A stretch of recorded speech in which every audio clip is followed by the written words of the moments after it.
दोस्तों सबसे बड़ी खबर, भारत ने धो दिया कनाडा को, उसके छक्के छुड़ा दिए। वो सारे मंसूबे जो कनाडा सुनने के लिए तैयार नहीं था और खालिस्तानी की कठपुतली बना हुआ था, उसके ऊपर पानी फेर दिया भारत सरकार ने। दोस्तों सबसे बड़ी खबर आ रही है, जहाँ सारी दुनिया के सबसे बड़े देशों के प्रेसिडेंट प्राइम मिनिस्टर आए, वहीं पे कनाडा के जस्टिन ट्रूडो के साथ हुई एक गड़बड़। कनाडा के पीएम जस्टिन ट्रूडो घर नहीं लौट पाए, उनके विमान में खराबी आ गई थी। एयर इंडिया वन विमान भी ऑफर किया गया, मगर क्यों ट्रूडो ने मना कर दिया? ऐसा क्या हो गया कि उसने मोदी जी के प्रस्ताव को ठुकरा दिया और उसने इंडिया के साथ अपनी डील भी कैंसिल कर दी, या कहिए पोस्टपोन कर दी। अभी तक उसके बारे में कोई खबर नहीं दी गई है। और कैसे वो 2 दिन तक जबरदस्ती इंडिया में रुकना पड़ा उनको किसी होटल के कमरे में, और जबकि उनके पास फ्लाइट थी, वो जा सकते थे, उनका प्लेन अचानक कैसे खराब हो गया, सारी खबर मिलेगी आपको इस वीडियो में। एंड तक जरूर बने रहना दोस्तों। क्यों ट्रूडो ने मना कर दिया एयर इंडिया का विमान? उन्होंने अपने बैकअप विमान से कनाडा लौटने का फैसला किया। ट्रूडो कह रहे हैं कि उनके जहाज में, कनाडा के पीएम के जहाज में तकनीकी खराबी आ गई थी, जिस वजह से उन्हें 2 दिन भारत में इंतजार करना पड़ा। आखिर ही क्या हुआ? अचानक भारत विरोधी गतिविधियों का अड्डा बन चुका है कनाडा, और उन सबको आगे घुटने पे ले आया भारत सरकार। भारत सरकार में खालिस्तान के मुद्दे पर कनाडा के ऐसा धोया कि कनाडा के प्रधानमंत्री जस्टिन ट्रूडो को हाथ धोना पड़ा अपनी डील से। दोस्तों ऐसा क्या हो गया? दरअसल 10 सितंबर को ही G20 की बैठक खत्म हो गई थी, लेकिन कनाडा के प्रधानमंत्री जस्टिन ट्रूडो 12 सितंबर तक भारत में रुके रहे, या कहीं फंसे रहे। आपको बता दें कि कनाडा के बुलेटिन आने वाले हैं। पूरा वीडियो देखना, आपको मजा आ जाएगा और आप हैरान भी हो जाएंगे कि आखिर हुआ क्या। G20 के देशों के सभी नेता अपने अपने घर लौट चुके हैं, अपने अपने देश लौट चुके हैं, लेकिन जस्टिन ट्रूडो 12 सितंबर के दोपहर तक दिल्ली के एक होटल में फंसे रहे, जबकि उन्हें तो पहले जाना चाहिए था, क्योंकि बात ही ऐसी हो गई थी।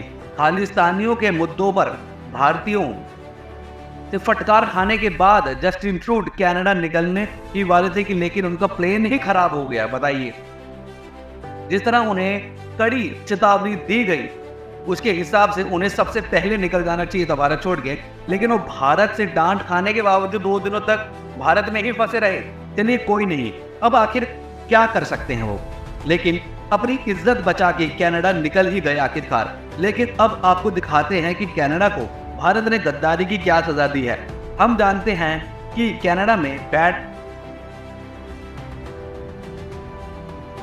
कनाडा में खालिस्तान लगातार भारत को तोड़ने की बात करता रहता है और उल्टी सीधी हरकतें करता रहता है, दंगे फसाद करता रहता है, और भारतीयों को और भारत सरकार के खिलाफ मोर्चा निकालता रहता है, मंदिरों पे हमला करता है, भारतीयों के डिप्लोमैट्स को मारने की धमकी देता है। लेकिन कनाडा की सरकार हाथ पे हाथ रखकर बैठ के बस देखती रहती है। खालिस्तानी कनाडा की सरकार पे इतने हावी हो गए हैं कि G20 बैठक के दौरान ही जस्टिन ट्रूडो की सरकार के ऊपर दबाव डालने लगे कि भारत से होने वाली फ्री ट्रेड एग्रीमेंट को पोस्टपोन कर दे, वो बातचीत रोक दें। और अब बताइए भारत कनाडा को कैसे छोड़ देगा?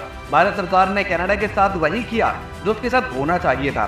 दोस्तों G20 बैठक में अपने प्रधानमंत्री मोदी जी के साथ दुनिया भर के बड़े बड़े प्रेसिडेंट्स और प्राइम मिनिस्टर नेताओं के साथ देखा होगा आपने, लेकिन वहीं पे जस्टिन ट्रूडो G20 में मौजूद होने के बावजूद गायब हो गए।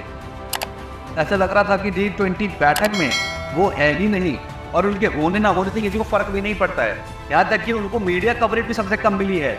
G20 बैठक में जस्टिन ट्रूडो को साइड लाइन कर दिया, उन्हें इग्नोर कर दिया। यहाँ की प्रधानमंत्री मोदी जी ने ही नहीं, बल्कि बाकी के प्राइम मिनिस्टर्स और प्रेसिडेंट्स ने भी मोदी जी के साथ ऋषि सुनक और जॉय बिडेन आराम से बातें करते हुए और डिस्कस करते हुए दिखाई दे रहे हैं, लेकिन जस्टिन ट्रूडो अकेले घूम रहे हैं।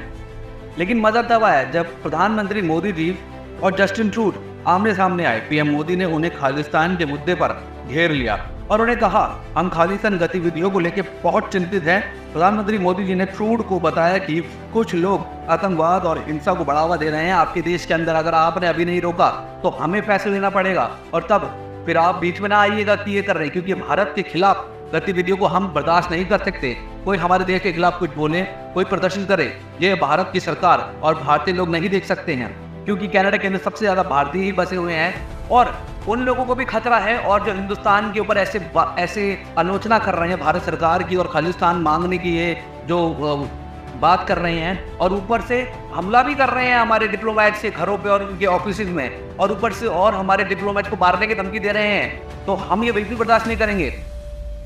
पीएम मोदी जी ने साफ साफ कह दिया कि कनाडा में भारत की हाई कमीशन के ऑफिस में नुकसान कैसे पहुंचाया, मंदिरों को कैसे तोड़ा गया, ये गंभीर मामला है। लेकिन जस्टिन ट्रूडो ये सब सुनते रहे। ये अब कनाडा को भारत की एक और बड़े झटका दे दिया है। कनाडा ने भले ही अपनी ट्रेड डील तोड़ दी है, लेकिन भारत ने कनाडा से भी 10 गुना बड़ी डील कर ली यूरोप और मिडिल ईस्ट के साथ। अब कनाडा अब जिंदगी भर पछताएगा कि उसने क्या गलती कर दी अपनी ये ट्रेड डील तोड़ के। अब दोस्तों, अब बड़ी कीमत चुकाने का बारी आ गई है कनाडा की। और भारत में जो खालिस्तानी जो बोल रहे थे हमें तो कोई फर्क नहीं पड़ेगा, हम तो उसको टैकल कर लेंगे, लेकिन वो लोग अब आपके देश में कनाडा के अंदर खालिस्तान बना लेंगे और आप चुपचाप देखते ही रहेंगे, क्योंकि कनाडा के अंदर ऑलरेडी बहुत सारी जगहों पर वो लोग अपना कब्जा जमा चुके हैं और प्रदर्शन कर रहे हैं। और वहाँ बैठ के इंडिया पे अपने IT सेल के द्वारा यहाँ पे न जाने कैसे कैसे पोस्ट और कैसी कैसी इंटरव्यूज दे रहे हैं कि हम खालिस्तान बना लेंगे, ये कर लेंगे, वो कर लेंगे, जो कि सरासर गलत है। और अगर ऐसे ही चलता रहा तो भारत सरकार को एक्शन लेना पड़ेगा। तब आप बीच पे ना आइएगा, क्योंकि हम अपने देश के खिलाफ कोई भी ऐसी चीज़ होगी हम बर्दाश्त नहीं कर पाएंगे। हमारे लिए भारत देश, भारत के देशवासी, भारत माता सर्वप्रथम है। अगर हमारे होते हुए ऐसा कुछ निर्णय लिया कनाडा सरकार ने तो भारत चुप नहीं रहेगा, फिर आपको भी झेलना पड़ सकता है जो भी हम एक्शन लेंगे। तो इसलिए आप भला इसी में है कि आप पहले ही रोक दे वो सारी गतिविधियाँ, आतंकी गतिविधियाँ, क्योंकि उससे हमारा तो नुकसान ना के बराबर ही है। हम तो कर लेंगे, टैकल कर लेंगे, एक्शन ले लेंगे, लेकिन सारी दिक्कत आपके देश को आने वाली है, क्योंकि आपको जो भारतीय वहाँ पे वोट दे रहे हैं वो आपको वोट देना बंद कर देंगे। क्योंकि भारतीय भले ही कनाडा में रह रहे हैं, लेकिन उनकी जड़ अभी भी भारत के अंदर ही है। और ऐसा चलता रहा तो हमारे और कनाडा के रिलेशन भी खराब हो सकते हैं। इसलिए फैसला आपके हाथ में है। जो डील आपके साथ होनी थी आज हमने मिडिल ईस्ट और यूरोप के साथ कर ली है, तो इसलिए आप ही को झटका पड़ा है और इससे धीरे धीरे कई और झटके मिल सकते हैं। इसलिए भलाई इसी में है कि आप कोई डिसीजन ले और खालिस्तानियों की गतिविधियों को रोके। दोस्तों, अगर आपको वीडियो अच्छी लगी तो प्लीज़ सब्सक्राइब कर देना हमारे चैनल को और इस वीडियो को शेयर कीजिए, ताकि सारी दुनिया को मालूम पड़े कि मोदी जी कैसे भारत और भारत माता और भारत देश के देशवासियों के लिए कैसे डिसीजन ले रहे हैं और कैसे पूरी दुनिया झुक रही है। आज भारत के आगे बड़े बड़े देश, कनाडा अपने आप को बोलने वाला है कि $1 कैनेडियन डॉलर 60 रुपये का है। भले ही उसकी करेंसी ऊपर है, लेकिन आज इकोनॉमी में हमारी 3rd लार्जेस्ट है और आज हम बड़े बड़े डिसीजन ले सकते हैं और सारी दुनिया भारत के आगे झुक सकती है। धन्यवाद दोस्तों।